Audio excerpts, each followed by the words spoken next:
తాండూరు నుంచి హైదరాబాద్ వెళ్తున్న బస్సు ప్రమాద ఘటన నిన్న మనందరం కూడా చూడటం జరిగింది. అది ఎంత దారుణమైన పరిస్థితి అనేది మనందరికీ తెలుసు అని చెప్పొచ్చు. అందులో దాదాపుగా తాండూరుకి సంబంధించిన వాసులే 14 నుంచి 15 మంది చనిపోయిన విషాద గాథ అని చెప్పొచ్చు. ఎన్నోసార్లు గతంలో కూడా ఎన్నో చోట్ల ఇలాంటి ఘటనలు చోటు చేసుకున్నప్పటికీ వికారాబాద్ నుంచి చేవల రూట్లో మాత్రం తరచూ కూడా రోజుకి ఒక యాక్సిడెంట్ కూడా అవుతుందని చెప్పి కూడా అక్కడ స్థానికులు అంటున్న పరిస్థితిని కూడా మనం వినడం జరిగింది. అయితే నిన్న బస్సు ప్రమాద ఘటనలో 2 పిల్లలు అనాథలయ్యారని చెప్పొచ్చు. దానికి సంబంధించి కూడా ఇప్పుడు మనం వాళ్ళ ఊర్లోనే ఉన్నాం. ఇప్పుడు మనతో పాటు కుటుంబ సభ్యులు కూడా ఉన్నారు. ఒక్కసారి ఎవరైతే ఆ దంపతులు చనిపోయారో వాళ్ళ కుటుంబ సభ్యులతో మాట్లాడి కొన్ని విషయాలు తెలుసుకుందాం. అమ్మ నమస్తే. అందులో 2 దంపతులు కూడా ఉన్నారు, మీ తమ్ముడు మరదలు, వాళ్ళ పేర్లు ఏంటమ్మా? లక్ష్మి బందెప్ప, కుడుగుంట బందెప్ప, కుడుగుంట లక్ష్మి. మా హైదరాబాద్ హైదరాబాద్ దవాఖానకు పోయినరు. దవాఖానకు పోయింత ఇట్లా జరిగింది. మీకు ఎప్పుడు తెలిసిందమ్మా? మాకు 11 గంటలకు తెలిసింది. అప్పుడు సంధి మాకు ఇదేనమ్మా. అంటే మీరు ఎక్కడ ఉంటారమ్మా? ఇక్కడే ఉంటారా లేకపోతే ఆడ వెళ్ళింది నేను. ఎప్పుడు మాట్లాడారు మీ తమ్ముడు చివరి? మా తమ్ముడు ఈసారి పోయేటప్పుడు మాట్లాడలేడు. మళ్ళా రోజు ఎప్పుడే పోయినా కానీ మాట్లాడుతుండే. ఈసారి మాట్లాడలేరు, ఎవరికి ఏం చెప్పలేరు, వెళ్ళిపోయిండ్రు, ఏం చెప్పలేరు మేడం.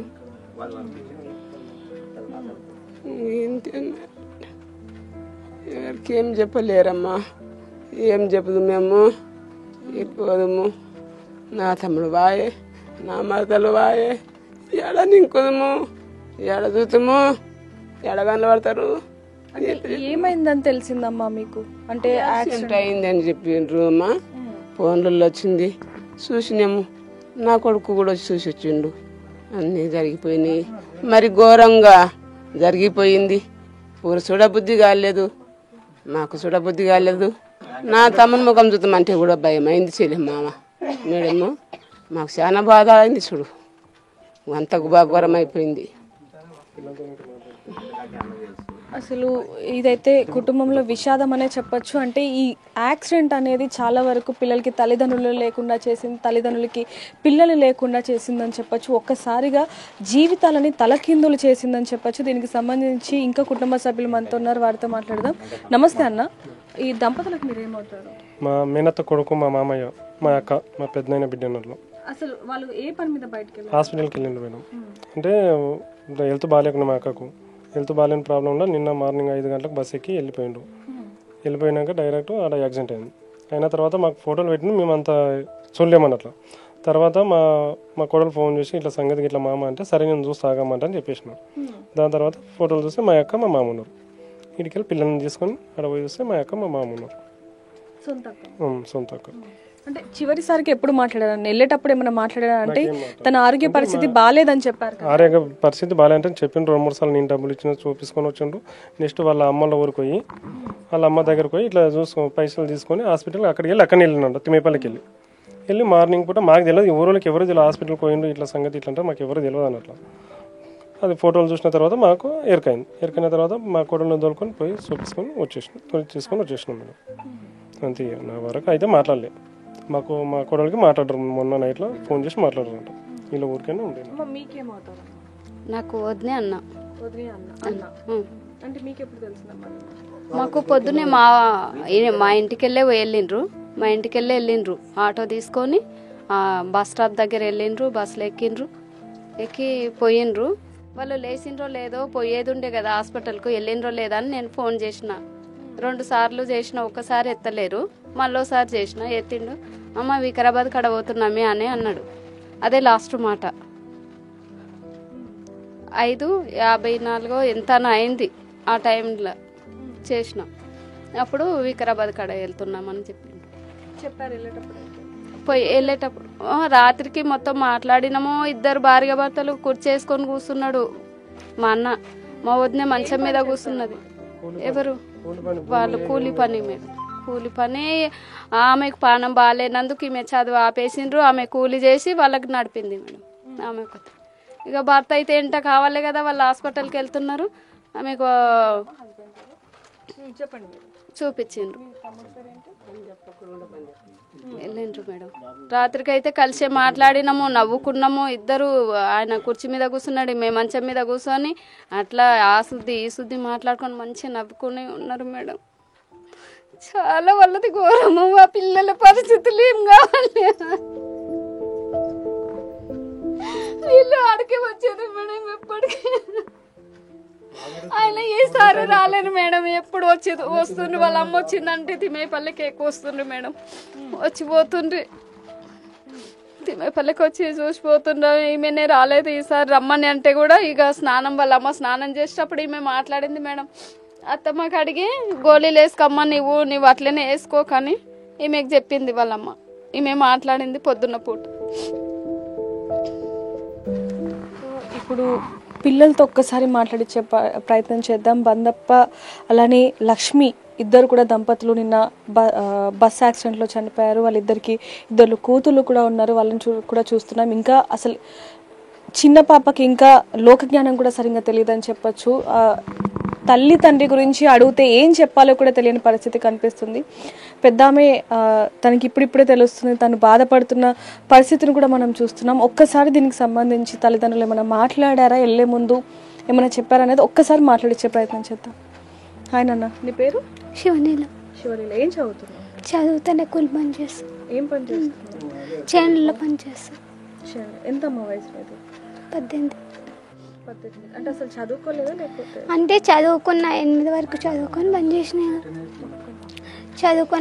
మా చెల్లెలు పుట్టిందని బంద్ అయినాక మా అమ్మకి ఇక బాగానే ఉన్నాము. అట్లా మా చెల్లెలు ఇక చదువుకున్నది, నేను కూలికి పోయినా అంతే. కూలికి పోతున్నా. సో అయితే రోజుకి ఎంత సంపాదిస్తావు? రోజుకంటే 350 నాట్లకు పోతే 500 అట్లా సంపాదిస్తాను.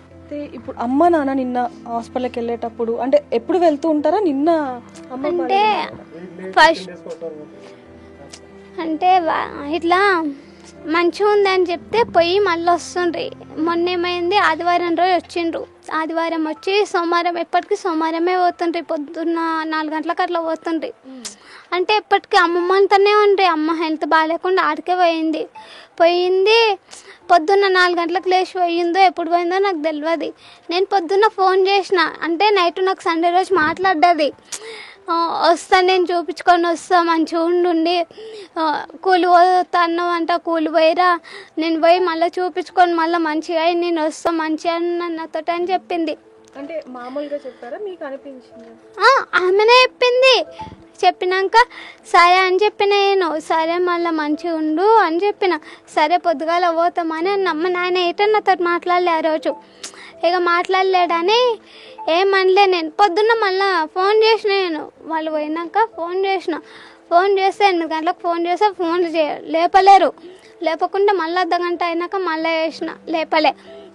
మళ్ళీ 11 గంటలకు ఫోన్ చేస్తే పోలీస్ స్టేషన్లో ఉంది ఫోను, వచ్చి తీసుకోవండి అని చెప్పిండ్రు.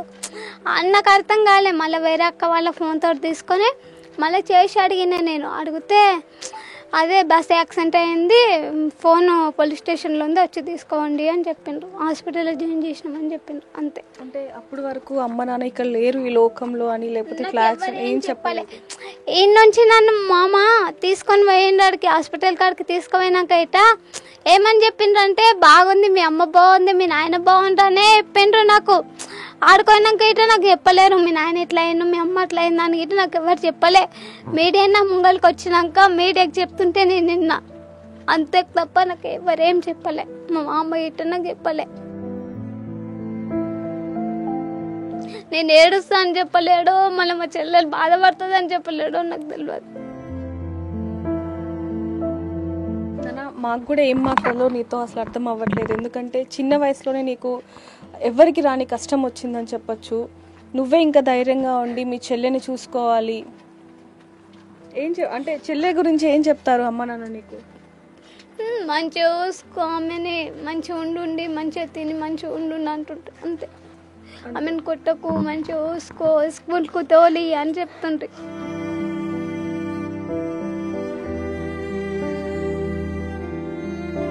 వెళ్ళే ముందు కూడా నీతో అమ్మ చెప్పడం జరిగింది? అసలు మాటలు ఇటాలే ఆమె నన్ను. అట్లా మాట్లాడుతుందేమో అని నేను ఫోన్ చేసిన పొద్దున్న ఫోన్ గిట్ట లిఫ్ట్ చేయలే. లాస్ట్ మాట నన్ను మాట్లాడలే, నాకు ఒక్క మాట అయితే చెప్పలే ఆమె. మా నాయన మాట్లాడలే. మా అమ్మ ముఖం ఎట్లుందో గిట్ట నేను చూడలే, మా నాయన ముఖం ఎట్లుందో గిట్ట నేను చూడలే. నన్ను నేటికి తెచ్చినాక మా అమ్మని మా నాయన తెచ్చినాక అయితే నాకు ఎవరు ముఖం చూపించలేరు. ఆడికి తోలుకుపోయినాక అయితే నాకు ముఖం చూపించలే, మా చెల్లెలకు చూపించలేరు. మా నాయన ముఖం అని అవుతామంటే మా నాయన ముఖం గిట్ట నాకు చూపించలేరు. అంటే ఇప్పుడు అక్కడ యాక్సిడెంట్ జరిగింది కదా, సో కంకర మొత్తం కూడా అమ్మ నాన్న మీద పడింది. సో గాయాలు అయ్యాయి వాళ్ళ ముఖాలకి, కాబట్టి నీకు చూపియలేని పరిస్థితి. అంటే నువ్వు ఇంకా చిన్నపిల్లవే, చెల్లి కూడా చిన్నపిల్లదే. నేను అమ్మ ముఖం చూసిన కానీ మా నాయన ముఖం కాలు మొక్కనే, వాళ్ళ కాలు మొక్కనే నాకు చూపించలే. మా నాయన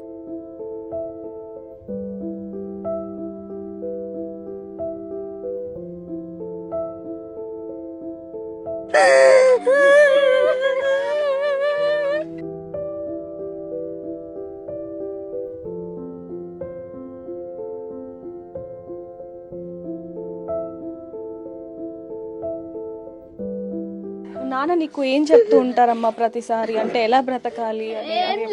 బాగుండాలి, అందరితో మంచిగా ఉండాలి, ఎవరి దగ్గరికి పోవద్దు, నీ పనులు చేసుకో అని చెప్తుంటారు అంతే, ఏమీ చెప్పకుండా. మా అమ్మన ఎవరి శుద్ధి కోకు అంటే మా అమ్మ నేను కంచి కూలిపోతుంటే మా అమ్మకి ఎంత బాధైనా పడుతుంది, నేను ఒకదాన్నే పోయినాయిగా.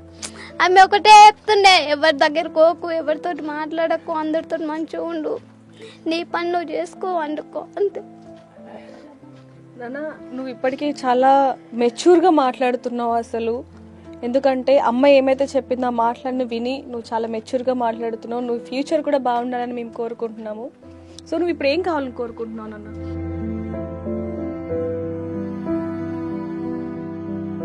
మాకేం వద్దు, మా అమ్మ మా నాన్న లేనిది మాకేం వద్దు, మేము ఉంటాం. నేను మా చెల్లెల్ని మంచిగా చూసుకుంటా, మా చెల్లెల్ని నన్ను మంచిగా చూసుకుంటే సార్, మా మాముండు మంచిగా చూసుకుంటే సార్. అసలు పాప విషయంలో అయితే పెద్దామి విషయంలో అసలు మాట్లాడలేకపోతున్నామని చెప్పచ్చు.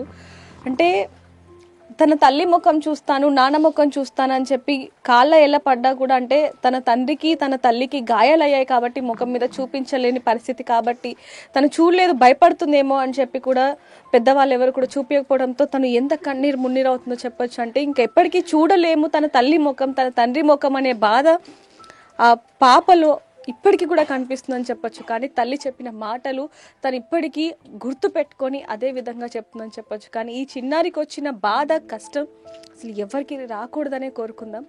అమ్మ ఇప్పుడు వీళ్ళ బాధ్యత మొత్తం కూడా మీదే అని చెప్పొచ్చు.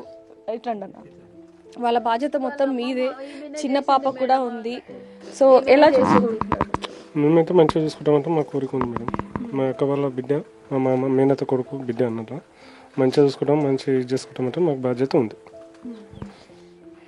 ఒక్కసారి చిన్న పాపతో ఒక్కసారి మాట్లాడించే ప్రయత్నం చేద్దాం. ఎందుకంటే తన బాధ అయినా బయటకు వస్తుందేమో, బయటకు వచ్చిన తర్వాత తను ఫ్రీగా ఉంటుందేమో అని ఒక్కసారి మాట్లాడించే ప్రయత్నం అయితే చేద్దాం అంతే. హాయ్ నాన్న, పేరు? భవానీ. బాగున్నావు నువ్వు? ఎక్కడికి వెళ్ళావు నాన్న?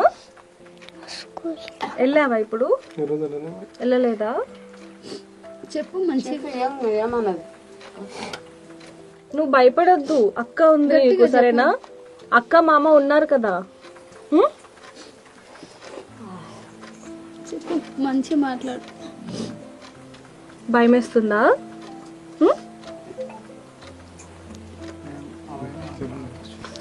సో తను చిన్న పాప అవ్వటంతో తను ఏం మాట్లాడలేని పరిస్థితి అని చెప్పొచ్చు. కానీ ఒక్కసారి పెద్దామెతో ఒకసారి మాట్లాడదాం. నాన్న ఇప్పటి నుంచి నువ్వే చెల్లిని చూసుకోవాలి కాబట్టి నీకు మామయ్య కూడా, మీ మామ కూడా ధైర్యంగా చూసుకుంటాను అంటూ కూడా ఆయన చెప్పడం జరిగింది మాతో. సో ఏం చెప్తాను? నేనేం చెప్పా, మంచిగా చూసుకుంటే మంచిగా ఉంటాం అంతే. ఏమవుదాం అనుకుంటున్నావు? నేనేం అవుదాం అనుకుందాం, నేనేం లే, మా చెల్లెల్ని మంచిగా చదివిపోయాలి, మంచిగా చూసుకోవాలి. ఆమె ఏ గోల్ అయినా సరే చదివిపిస్తా, ఎంత అయినా సరే, ఎన్ని పైసలు అయినా సరే నేను చదివించుకుంటా. నిజంగా మీ అమ్మ నాన్న ఎక్కడో లేరు, నీలోనే ఉన్నారు. సో మీ చెల్లెకి ఇప్పుడు అమ్మ నాన్న అక్క అన్నీ నువ్వే కాబట్టి ధైర్యంగా ఉండు. ఎక్కువ ఏమి ఇదవ్వకు, ఎందుకంటే మీ మామయ్య కూడా నీకు చూసుకోవడానికి ఉన్నారు కాబట్టి ఖచ్చితంగా నీకు ఏ సపోర్ట్ కావాలన్నా సరే అందరం కూడా చేస్తాం, నీకు అండగా ఉంటాం. సో చూడొచ్చు ఆ చిన్న పాప మాటల్లోనే తెలుస్తుంది తన చెల్లెకి ఏదైనా సరే, చదువైనా సరే ఏదైనా చేస్తానంటూ కూడా తన మాటల్లో ఆ మెచ్యూరిటీ అనేది కూడా మనకు అర్థమవుతుందని చెప్పొచ్చు. ఇప్పుడు మనతో పాటు లక్ష్మి గారు అమ్మగారు మనతో పాటు ఉన్నారు, ఒకసారి వారితో మాట్లాడదాం. అమ్మ నమస్తే. అట్లా ఎప్పుడు తెలిసిందమ్మా మీకు? ఎప్పుడు తెలిసిందమ్మా? పొద్దుగాలండి. ఏమైనా చెప్పారా వెళ్ళే ముందు? ఏం చెప్పలేదు, ఫోన్లో ఏం చెప్పలేదు. ఫోన్ చేస్తే ఇక బస్సు ఎక్కిపించినప్పుడు రాయప్ప బస్సు ఆయప్ప ఆడిపోయి ఇది ఆటో ఎక్కిపించినాక బస్సు ఎక్కిపించొచ్చిండట. ఎక్కిపించొచ్చినాక ఆయప్పని రిటర్న్ మళ్ళీ ఊళ్ళోకి వచ్చి గిట్ల లక్ష్మి బందప్ప ఫోన్ నెంబర్ ఉండదేమో ఇయ్యండి, ఫోన్ కొట్టా గిట్లా అర్జెంట్ అయిందంట అని చెప్తే ఇక వచ్చి చూపించారు. ఇక దాంట్లో ఫోన్లో చూపిస్తే ఇక వాళ్ళేనంటే మేము గేటు కాడిపోతే నా కోడలు నేను పోతే నువ్వు రాకు అత్త మేమే పోతాము, వద్దు నువ్వు అంటారని వాళ్ళు పోయి నేను వాపస్ ఇంటికి వస్తే ఇక గంతే సంగతి. చూసారమ్మా చివరిసారిగా చూసారా? ముఖాలను చూసారా ఏమన్నా? ఏమి చూడలేదు. పోయేటప్పుడు చూసినాం. పోమ్మా అంటే పోతానమ్మా అనే పోకొడుకా అంటే చెప్తే ఆటో ఎక్కే పాయ. సో చూస్తున్నాం కదా, ఒక్కసారిగా ఏదైతే నిన్న బస్సు ప్రమాద ఘటన చోటు చేసుకుందో ఒక్కరి నిర్లక్ష్యం ద్వారా ఇంతమంది కుటుంబాలు ఈరోజు రోడ్డు మీద పడ్డాయి. కొంతమంది తల్లిదండ్రులకి పిల్లలు లేకుండా, పిల్లలకి తల్లిదండ్రులు లేకుండా చేసిందంటే వాళ్ళ నిర్లక్ష్యం ఎంతవరకు ఇక్కడ కనిపిస్తుంది అనేది మనందరికీ కూడా తెలుసు అని చెప్పొచ్చు. కేవలం ఇప్పుడే కాదు, గతంలో కూడా ఒక కూరగాయల మార్కెట్ చేస్తున్నప్పుడు కూడా ఒక లారీ వచ్చి గుద్దటంతో దాదాపుగా 7 మంది అక్కడికక్కడే మరణించారు.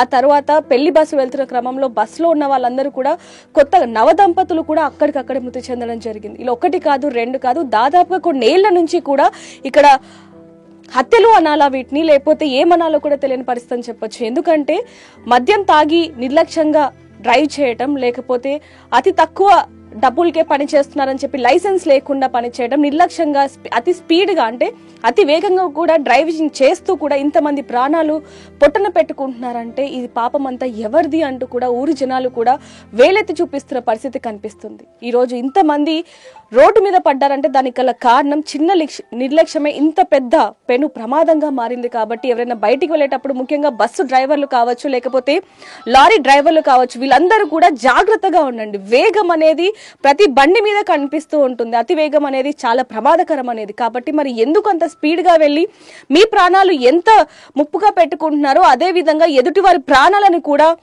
మీరు ఆలోచించకుండా వాళ్ళని కూడా అనాథలను చేస్తున్నారు. మీరు బయటకు వచ్చేటప్పుడు ఇంట్లో మా కోసం కొంతమంది ఎదురు చూస్తారు, పిల్లలు ఉంటారు, తల్లిదండ్రులు ఉంటారు, కాబట్టి వాళ్ళని అనాథలు చేయకండి. ఈరోజు ఈ చిన్నపిల్లలు ఇద్దరి భవిష్యత్తు ఏంటి? ఈరోజు తల్లిదండ్రులు లేరు, ఈరోజు మొత్తం కూడా మేనమామే చూసుకోవాల్సిన పరిస్థితి. పెద్దమ్మాయి మాట్లాడుతున్న మాటలు అసలు ప్రతి ఒక్కరికి కూడా కంటతడి పెట్టిస్తున్నాయని చెప్పొచ్చు. ఇంకా చిన్నపిల్ల అసలు మాట్లాడలేని పరిస్థితి కనిపిస్తుంది. ఇంతమంది జీవితాలని నాశనం చేస్తున్నారంటే అసలు ఎవరిని ఏమనాలి? ఇప్పటికైనా సరే అధికారులు రోడ్డుకు సంబంధించి ఖచ్చితంగా యాక్షన్ తీసుకోవాలనే మనం కోరుకుందాం. దీనికి సంబంధించి ఒక్కసారి చిన్న ప్రశ్న అడుగుతాం అమ్మాయిని. నాన్న, ఈరోజు యాక్సిడెంట్ అనేది ఇప్పుడు కొత్త ఏం కాదు అక్కడ జరగటం, ఇంతవరకు చాలా వరకు జరిగాయి. దీనికి సంబంధించి నువ్వేం చెప్తావు? నేనేం చెప్పాలి అంటే మా ఫ్యామిలీ అంటే మా అమ్మ నాయన అంటే చనిపోయారు. ఆ బస్సులో ఎంతమంది చిన్నపిల్ల కాడ నుంచి చనిపోయిందంట, మరి గుద్దిన తను ఒక్క ఫ్యామిలీ. ఆ బస్సులో ఉన్నది ఎంతమంది ఫ్యామిలీ? మా ఫ్యామిలీ అంటే ఇక మేమంటుకున్నాం. చిన్న పిల్ల ఏం పాపం చేసింది? ఆ పిల్ల ఇటు చచ్చిపోయిందంట. నా సొంటోళ్ళు అక్క వాళ్ళు 3 ఇటు చచ్చిపోయిందంట, చాలా మంది చచ్చిపోయిందంట ఆ బస్సులో. ఏంటంటే పోవాలి, నిదానం పోవాలి, అటు సైడ్ ఏమొస్తుందా ఇటు సైడ్ ఏమొస్తుందా అని చూసుకోవాలి. ఫస్ట్ చూసుకొని వేగంగా పోకుండా మెల్లగా పోవాలి, అంతే. సో చూస్తున్నాం, దీనికి సంబంధించి ఏం మాట్లాడలేని పరిస్థితి. కాబట్టి మరి మీకేమనిపిస్తుంది? ఈరోజు ఇంతమంది ప్రాణాలు గాల్లో కలిసాయంటే ఎవరి నిర్లక్ష్యం? For more videos like this, subscribe Big TV channel.